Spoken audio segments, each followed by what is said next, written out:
Okay, can I run that question again? Yeah. Lesbian erasure. I think ultimately it's about just women's history in general, and that we don't respect the feminine. We don't respect the contributions of women across history, and particularly with lesbians. And so a lot of our work at the archive has been, again, we're a volunteer ran, grassroots powered archive. And we're working, again, to preserve the memory of women who really mattered, who really contributed. And again, even if mainstream institutions don't acknowledge them, that it's really the care work that we do to assert that we care about what they did. And, you know, that's the beautiful work of archiving. It is really memory work and giving people a platform or some mechanism to remember what people are trying to force us to forget. I'm from the Bay Area, born and raised, and I came up as a young person, as a young lesbian in these streets. And I just think it's important that we recognize the women who came before us and really were trailblazers in being bold and really asserting themselves and really advocating for women's rights. A large part of our archive is a social movement archive, and so we've been able to preserve posters from the time period.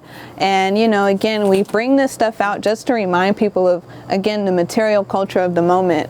Again, our founder, Lynch is a very prolific photographer, and this is just an example of her series of capturing lesbian life, and particularly women of color. In 2014, Lynch had the majority of the archive at first, her belongings, because she had kept everything from the 1970s onward, because she felt that this was a great, like, social experiment, that the people here, that the gay liberation movement, that just in general the liberation movements of that time period were so profound that we needed to preserve that history. And so that was the foundation of how we got started. It's about saving that history before it's kind of gone. And at the time when she again started this archive, again, we were going through gentrification, people were moving, elders were passing away, and people were not capturing their history. And so for the past 10 years, we've been moving urgently to capture those collections, reach out to people who were a part of these movements. So this is the Lynch room. This is a climate controlled room. Again, we need that to be able to preserve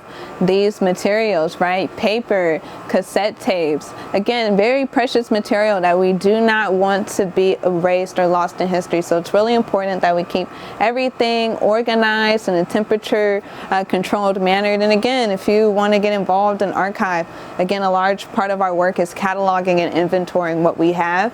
And again, sharing it with the world so that they can come study and get the history. So that's a lot of the work that we need done, is going through these boxes, making meaning and making connections across collections so we can, again, complete that story about the power of lesbian feminist history. You know, we're all here like that, and that's something that I've learned being in this archive, that, you know, we all come and go, but it's what are we leaving behind for the next generation. So it's important for our generation to also think about what are we trying to leave behind. We will be someone's ancestor one day.